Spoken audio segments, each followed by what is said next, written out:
L'évangile est essentiellement quelque chose de divin et de spirituel. Quand Paul parle du mystère de l'évangile, il le fait en relation avec tout ce qu'il dit. Dans les lieux célestes en Christ.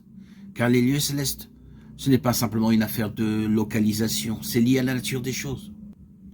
Encore une fois, le problème avec 99% des chrétiens, c'est qu'ils sont si terrestres dans leur chrétienté, liés à la terre, que l'évangile est devenu après tout une affaire temporelle. Pour eux, il s'agit de savoir comment cela affectera les choses ici-bas, dans le temps présent. C'est l'aspect temporel et la manifestation matérielle du christianisme qui est vu. Comme nous disions dans notre précédente méditation, la mesure réelle du christianisme, c'est la mesure de la spiritualité, ce qui signifie la mesure dans laquelle le Seigneur, qui est dans le ciel, sera connu et manifesté en nous ici-bas. Tout jaillit d'un Christ élevé dans la gloire et hors de ce monde. Tandis qu'il était ici-bas, il était limité par toutes sortes de choses, et plus que tout autre par cette imitation qui émanait de ceux qui lui étaient associés très proches de lui. Quand il est allé au ciel et que l'Esprit vint, ils ont reçu un merveilleux élargissement leur permettant de mieux saisir Christ. Ce ne fut plus quelqu'un de terrestre ni de temporel. Il devenait quelqu'un de spirituel et hors de ce monde.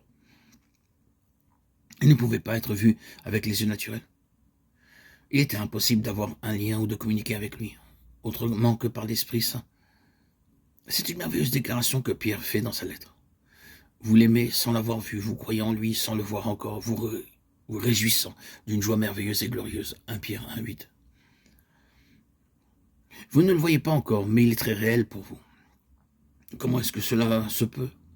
Parce que vous irez à Jérusalem ou à Capharnaüm pour avoir une entrevue avec lui. Pas du tout, vous ne le connaissez pas de cette manière. Votre connaissance est entièrement spirituelle. Cela doit être vrai, bien sûr, dès le commencement de la vie chrétienne.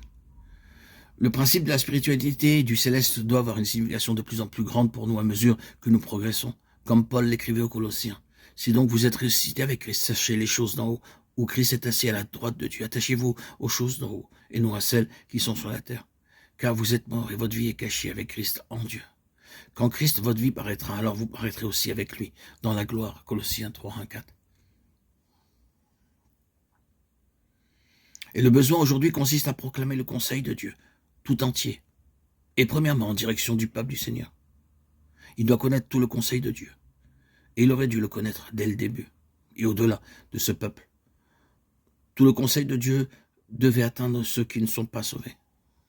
Mais qu'est-ce que nous trouvons? Nous trouvons un triste état dans l'Église. C'est pourquoi l'Église ne peut pas élever ceux qui ne sont pas sauvés, plus haut que son propre niveau spirituel. Nous trouvons l'Église liée au terrestre, attachée à toutes sortes de choses, avec une vision purement terrestre et sur un plan horizontal. Cette grande vision du dessein éternel de Dieu concernant son Fils n'est pas une chose que l'Église a vue et qu'elle voit et donc pour laquelle elle sert. Non. L'Église doit être sauvée de sa propre condition terrestre et revenir à la position originelle de l'Église, à une chose purement spirituelle et divine.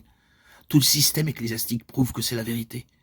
L'Église est perçue sur cette terre selon son architecture ecclésiastique par ses bâtiments. Cela démontre de manière évidente que l'Église est devenue quelque chose. Plus le bâtiment sera orné, élaboré, impressionnant, et plus il sera démontré que l'Église est quelque chose.